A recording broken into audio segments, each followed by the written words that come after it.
estimular eso.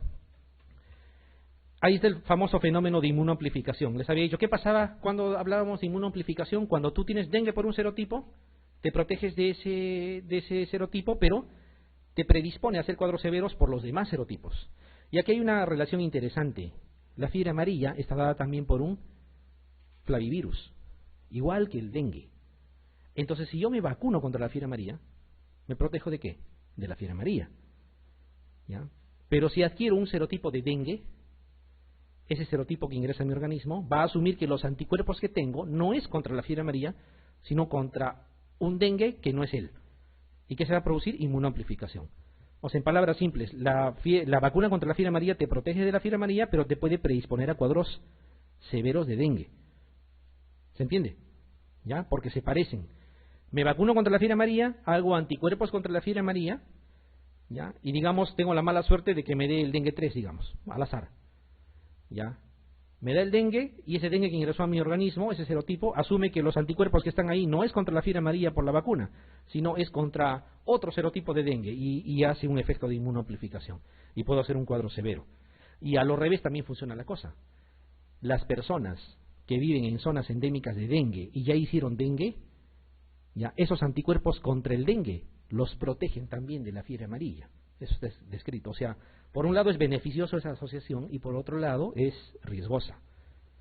¿Ya? Interesante es esta situación. ¿Qué otra cosa tienen que saber?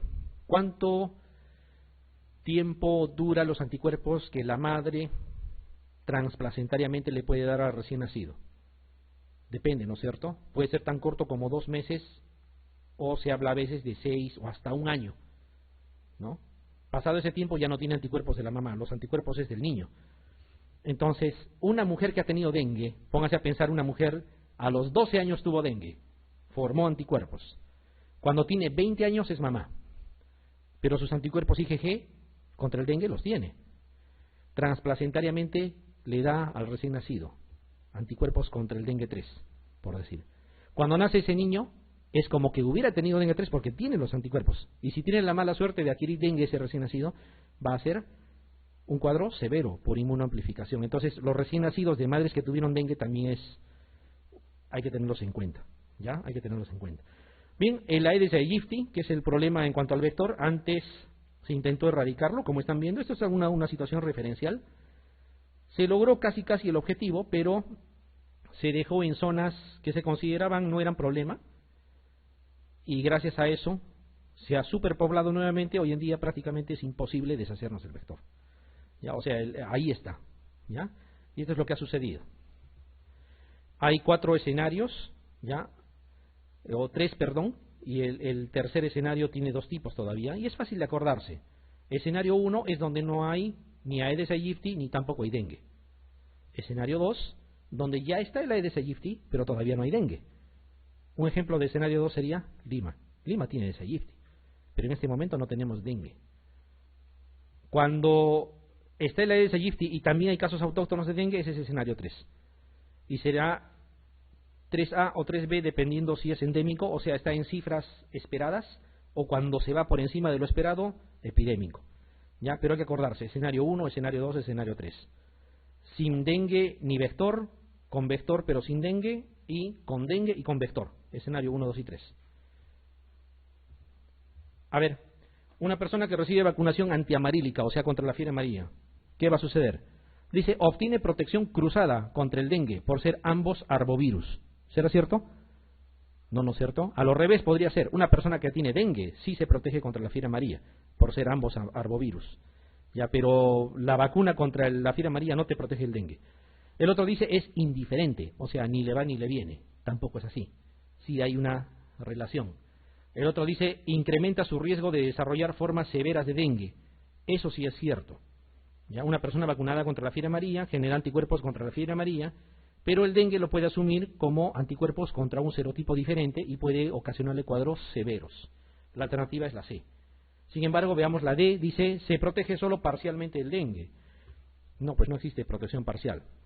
Y el otro dice, no se protege del dengue, pero se mitiga el cuadro clínico en caso de infectarse. No va a mitigarse, sino más bien va a producirse un cuadro severo. Ya, ese es el fenómeno de inmunoamplificación, ¿no? Aplicado a la vacunación antiamarílica. Este otro, el dengue severo, potencialmente mortal, obvio, ¿no? El dengue severo. Es menos común en uno de los siguientes grupos de riesgo. O sea, acá nos dan grupos, hay que ver en cuál de esos grupos es menos común que se produzca dengue severo. Vamos a ver, turistas que visitan zonas endémicas, nativos de la zona endémica, recién nacidos de madres con antecedentes de dengue, eso sí está clarito, ese sería un grupo de riesgo más bien, ¿no? Los recién nacidos de mamás que tuvieron dengue, por la presencia de anticuerpos transplacentarios. Vacunados contra la fiebre amarilla también son un grupo de riesgo por el fenómeno de inmunoamplificación. Persona con antecedentes de haber padecido dengue una o más veces también. Los que ya tuvieron dengue tienen anticuerpos y pueden inmunoamplificar. Entonces, con la C, D y E no hay problema. Está entre la A y la B. ¿Cuál de esos dos grupos sería el de menor riesgo? A ver, analicemos. Los nativos de la zona endémica es más probable que por ser nativos de la zona endémica ya hayan tenido dengue. O tienen más chance al menos por el tiempo de permanencia de haber tenido dengue. Por lo tanto, ya tienen anticuerpos y están predispuestos a hacer formas severas. Pero los turistas que visitan zonas endémicas, en el peor de los casos, harán pues por primera vez un dengue y lo más probable es que no sea severo. ¿Ya? Entonces, con el dengue sucede eso. ¿Ya? Con la fiebre amarilla sucede todo lo contrario. ¿Ya? Con la fiebre amarilla sucede todo lo contrario. Porque los que viven en la zona quizá tuvieron dengue y esos anticuerpos contra el dengue le protege de la fiebre amarilla. Acuérdense que era la inversa. ¿Ya? Entonces, en el caso específico de dengue, los turistas, lo más probable es que no hagan un cuadro muy severo. Pero los que ya están viviendo en la zona, es probable que sí. La alternativa es la A. Dice, constituyen signos de alarma para dengue severo, excepto dolor abdominal intenso. Hemos dicho que sí, puede ser signo de ascitis. Disnea, obvio, ¿no? La dificultad respiratoria puede estar asociado a extravasación de plasma a nivel de pleura, ¿no? Y puede ser esa situación. Derrame pleural es un complemento a la B, obvio, ambos van de la mano. Trastorno del sensorio, con mayor razón. Pero acá dice fiebre intensa. La fiebre no es signo de alarma. La fiebre es una característica de todo tipo de dengue. Del severo, del no severo, del con signos de alarma, sin signos de alarma. ¿Ya? La alternativa es la E. La E no constituye un signo de alarma. No podría ser un signo de alarma. Esto, paciente de 13 años de edad, esto es pregunta de examen. No sé si es del último examen o es del anterior. Dice paciente de 13 años de edad, 15 días antes viajó a Piura, zona norte, también zona de dengue. ¿Ya? Presenta fiebre desde hace 5 días. ¿Ya? Artralgias. Miren, si uno mirara hasta ahí, yo podría pensar hasta en malaria, ¿sí? Porque viene de una zona de transmisión y tiene fiebre. Justo les decía, salvo que la pregunta les niegue esa posibilidad. Seguimos leyendo, dice, presenta fiebre desde hace 5 días, artralgia, cefalea, dolor retroocular y erupción cutánea. Ajá, la erupción cutánea es propia del dengue también. ¿Ya? Hay un rash que se produce en el dengue. En todo caso dice cómo se clasifica el caso y en las alternativas, si ustedes observan, en todas dice dengue, dengue, dengue, dengue, dengue. Entonces ya no piensan en malaria. Pues. Está hablando de dengue. ¿Ya? En otras palabras, tu diagnóstico tiene que ser dengue, pero ¿cuál de ellas vas a escoger?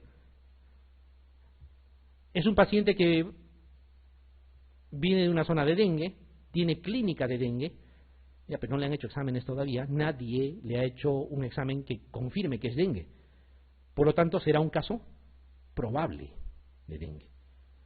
Porque miren la alternativa D, dice dengue confirmado, se confirma con laboratorio. No puede ser dengue confirmado. Y el otro dice dengue descartado, no puedes descartar mientras no hayas usado una prueba de laboratorio.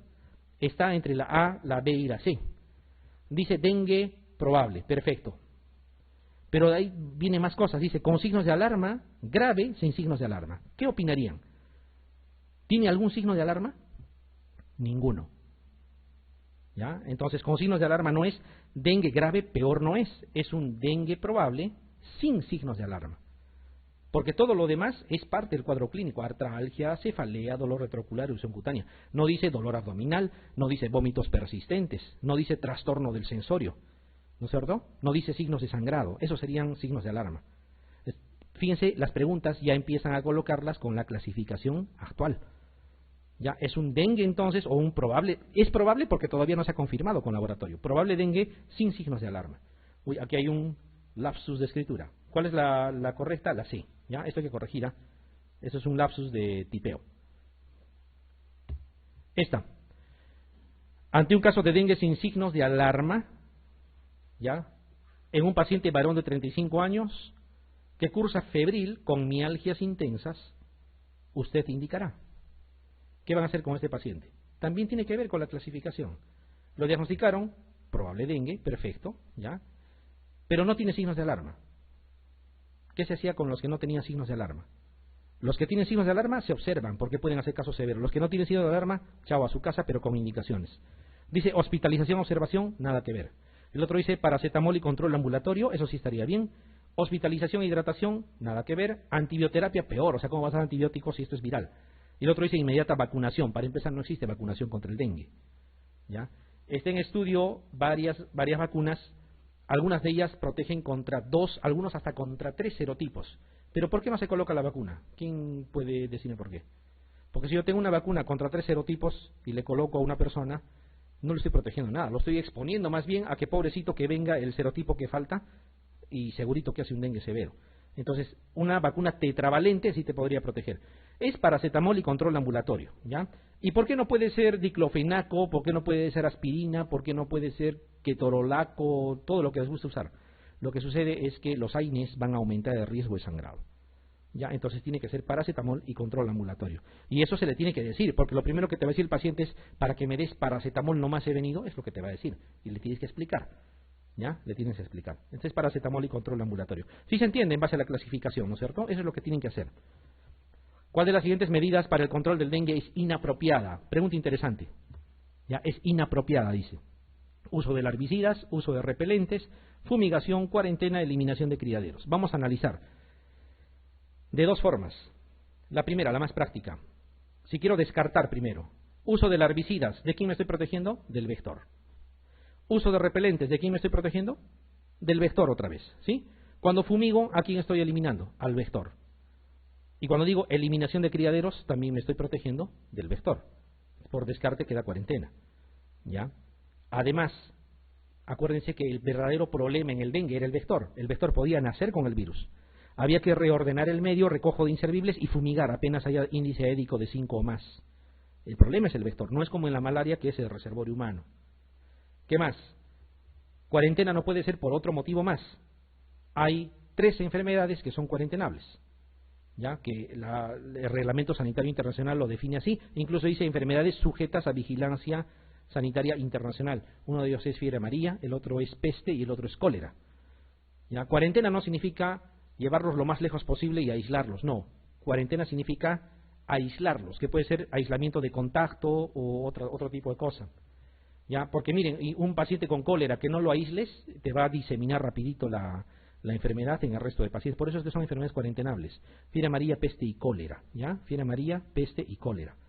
Sujetas a reglamento sanitario internacional. Aquí es cuarentena, ¿no? Por ese motivo o por el motivo que hemos comentado, cualquiera de ellas. Sí. Bueno, cuarentena puedes usar en varias enfermedades, ¿ah? Claro, por el reglamento sanitario internacional son esos 3. ¿Ya? Y eso ha sido pregunta examen, ¿ah? Por si acaso. Pregunta examen. Pero el por qué es ese. A ver, el indicador más usado para decidir el proceso de intervención química, igual a fumigación. En el caso de brote epidémico de dengue, ¿cuándo asumimos eso? No es por los casos de dengue. Hay que investigar y hay que ver el índice aédico. 5% o más tienes que fumigar. Menos del 5% con el recojo de inservibles va a mejorar. ¿Ya? Incidencia de casos no es, prevalencia de casos no es. Índice aédico, esa es la respuesta. Fíjense las otras 2 cosas. Dice índice parasitario anual. Les preguntaron en el último examen. Ya, el índice parasitario anual es de malaria. Ya, y resulta de dividir el número de casos de malaria confirmados por gota gruesa entre la población total multiplicado por 10.000.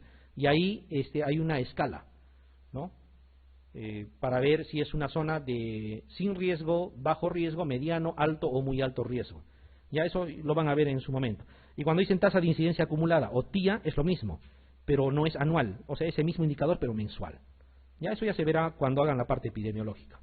Pero es índice aédico, ¿ya? El índice aédico. Y cuando hablen de dengue siempre van a hablar de índice aédico. Otra patología parecida, ya, fiebre amarilla. Ya, la fiebre amarilla es una arbovirosis también, es un flavivirus que no se presenta en cualquier lugar. Eso es lo primero que hay que saber. Entonces, si por ahí escuchan una alarma que peligro que la fiebre amarilla entre a Lima, absurdo. Ya, absurdo. No, ni siquiera probable. Absurdo. No digo imposible, porque por esas cosas raras de la medicina podría darse, pero es absurdo. Suena irrisorio. ¿Ya? Entonces, ¿por qué? Por varias razones y se van a dar cuenta. La fiebre amarilla tiene que ver con el reservorio y tiene que ver con el vector. El vector no es el Aedes aegypti, que quede claro. El Aedes aegypti era hasta hace no sé cuánto tiempo, 1901 creo que fue el último brote de fiebre amarilla urbana que se tuvo en Perú, en Iquitos. Ya estamos en el 2014, cuando den el examen va a ser 2015, 100 años un poco más que no hay fiebre amarilla urbana. Es más, el Aedes aegypti ha perdido la capacidad de transmisión. Hay otros vectores que están involucrados. Hoy en día tenemos fiebre amarilla selvática nada más. ¿Ya?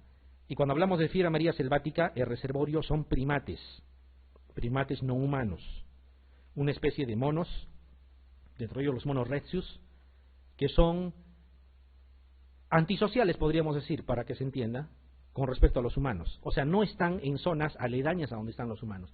Si el humano como colono ingresa, el mono se aleja más. ¿Ya? Y con ellos se van sus vectores que los transmiten porque se alimentan de su sangre. Son dos, el Sabetes, que es un mosquito que transmite, y el otro se llama Aemagogus, con H. Aemagogus, así como suena. Entonces, ¿cuándo puede darle fiebre amarilla a una persona? Cuando ingresa a esas zonas inhóspitas, pernocta en esa zona, a veces haciendo actividades ilegales incluso, o sea, zonas donde no transita la gente. Ahí te puede dar fiebre amarilla, si no estás inmunizado. Pero si estás vacunado, puedes ir también. ¿Ya? Puedes ir. Entonces, esa idea de que voy a viajar a Iquitos y necesito mi carnet de vacunación no tiene lógica. Porque los monos recios no viven en la plaza de armas y los Sabetes y Aemagogus no están ahí. ¿Ya? O sea, en la misma zona urbana no puede haber fiebre amarilla. Y aquí están las cuencas, donde se ha determinado que sí existe fiebre amarilla y hay brotes cada cierto tiempo. Es una enfermedad cíclica. Cada 10 años es de esperar que sí necesariamente haya en una de las cuencas, o sea, en cada cuenca cada 10 años más o menos se repite, entre 7 y 10 años. Epidemias importantes. Casos aislados puede haber. Miren, está hablando del río Guayaga, está hablando del río... Cuando dice el río Urubamba es demasiado extenso, pero está hablando de la zona del Bajo Urubamba, esa zona que entra Camisea, que entra colinda con Ucayali, ahí donde se saca el gas, esa zona, que es selva baja, ¿ya? El río Tambo, el río Marañón, Alto Tambopata, ¿dónde está Alto Tambopata y Alto Inambari? Está en Madre de Dios, ¿ya? El río Apurímac N está en el Brae, pero no está pues en la zona urbana, está en zonas alejadas. Río Pachitea, río Madre de Dios, río Ucayali, ¿ya? Mantaro N, río Santiago Cenepa, río Mayo, etcétera, río Italia. El río Italia pasa por Iquitos, como saben, los que conocen Iquitos, ¿ya? Ahí donde está el bulevar de Iquitos, a unos metros nada más está, pero no está en esa zona, está en las zonas alejadas del río Italia, ¿ya? Ahí es donde circula. ¿Por qué? Porque tiene que ver con esos primates que son el reservorio. Miren, esta pregunta acerca de las cuencas que por ahí hemos encontrado, dice, ¿en cuál de las siguientes cuencas hidrográficas no se ha reportado casos de fiebre amarilla en el Perú? Bueno, uno podría pensar, tengo que memorizar, pero miren bien, a ver, hay una cosa que hay que es ya demasiado llamativa, ¿no? Dice Urubamba, Guayaga, Ucayali, Marañón, y dicen Rímac. Ya es obvio, yo miro eso y sé que es Rímac. Ya, o sea, no les van a pedir algo muy descabellado tampoco. Ahí está este señor, Aemagogus, ya, el vector transmisor de la fiebre amarilla, en el Perú y en todos los sitios donde haya fiebre amarilla selvática. No es un mosquito que viva con el humano, vive con primates no humanos. Por lo tanto, no lo puedo encontrar alrededor de las casas, está en zonas alejadas. ¿Ya? Está en zonas alejadas. Entonces, ¿cómo se vigila fiebre amarilla? Fíjense, la malaria se vigila con los criaderos, fundamentalmente. El dengue se vigila con los depósitos de agua, ¿no? Con el índice aérico. Y la fiebre amarilla se vigila con epizotias. ¿Qué cosa es epizotias? Es el comportamiento anómalo de especies animales, ¿ya? O la presencia poco común de situaciones relacionadas con animales. Voy a ponerles ejemplos claros. Estoy caminando en un sendero que habitualmente transita la gente, en una zona de selva, y encuentro, por ejemplo, monos muertos. Yo debo de pensar de que probablemente ya estos monos estaban infectados con fiebre amarilla y por eso se murieron, ya, y están en una zona cercana a donde está el humano. Eso hay que vigilar. Hay que tomar muestras de ese cuerpo, ya, sobre todo a nivel hepático, para mandarlo al laboratorio para ver si murieron por fiebre amarilla. Eso es vigilancia de epizootias. O una cosa muy clara, que cuando uno no lo conoce, comete ese error. Estaba caminando ahí y encontré un mono y se dejó atrapar. Raro. No es que se dejó atrapar, estaba enfermo. ¿Ya? Un primate que se deja atrapar en la jungla es raro. Estaba enfermo. ¿Ya? Era mansito, no era mansito, estaba enfermo. Probablemente sea fiebre amarilla. ¿Ya? Probablemente sea fiebre amarilla. Eso es vigilar epizootias. Ya, pero a ver, vayamos a esto de acá. Dice el principal vector transmisor de la fiebre amarilla en el Perú. Clarito, es. Y miren, a Aedes aegypti les ponen a la cabeza. No es Aedes aegypti es para el dengue. Les dan a Haemococcus, les dan a Anopheles pseudopuntipenis, que es para malaria vivax, Anopheles darlingi, que es para malaria falciparum, y Anopheles gambiae, que transmite malaria en el África. Respuesta clarita es Haemococcus. Podría ser Sabetes también, si es que les pusiesen. ¿Ya? Comparten más o menos el mismo riesgo, Sabetes. Pero aquí dice solo Haemococcus, que es el principal. Más o menos el ciclo selvático es esto que está acá. A nivel de primates es donde va a circular el vector. No todos los que se infectan con fiebre amarilla se mueren. Es más, la gran mayoría no hace síntomas. En el humano pasa lo mismo. Algunos nomás hacen síntomas. Muy pocos ya hacen signos hemorrágicos y ictericia, y de ese grupo es los que se mueren. Lo que pasa es que solo diagnosticamos a los que hacen ictericia, a los que hacen sangrado, y a los demás no los diagnosticamos. ¿Ya? Entonces, lo que dicen, no solamente vemos la punta del iceberg. Entonces, lo mismo sucede con los primates no humanos. Muchos se infectan, algunos se mueren. ¿Ya? Y eso es lo que a veces tenemos que vigilar. ¿Qué es lo que sucede? Las personas normalmente hacen caminatas por la selva. Quienes han estado en tours así no me dejarán mentir. ¿Ya? Y hay veces que se adentran más de lo que está permitido, a zonas más inhóspitas. ¿Ya? Hay zonas que son así. Entonces, en su ingreso, la persona se infecta en esta zona, y cuando regresa, cuando sale de la zona, hace la clínica. Y no es que se haya infectado en la zona urbana, se ha infectado en la jungla. ¿Ya? Se ha infectado en la jungla.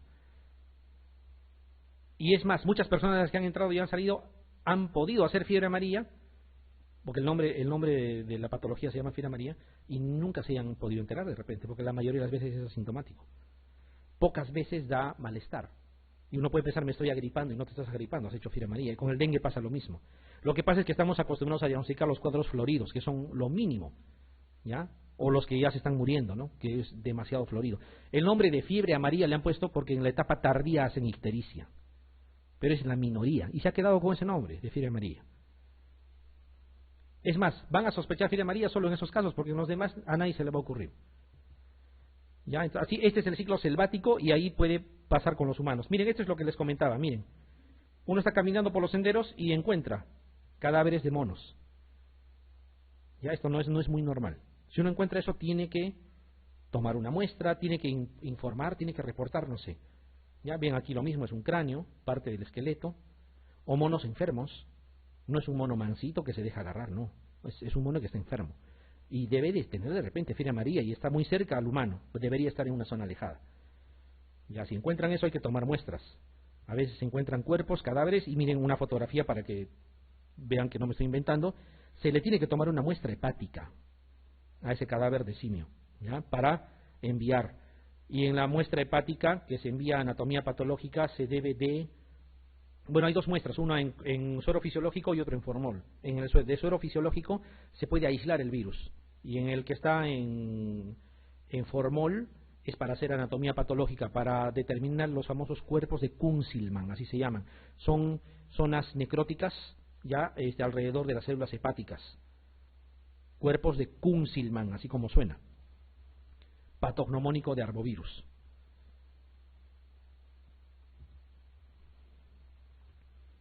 Miren, zonas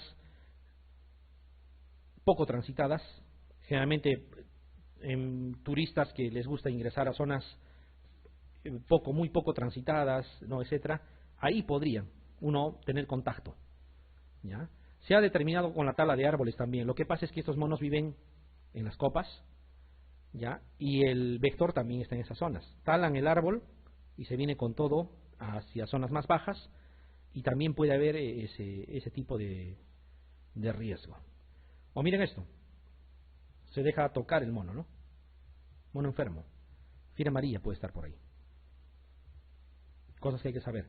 ¿Qué es lo que sucede? Ahí está el otro, este es el sabetes.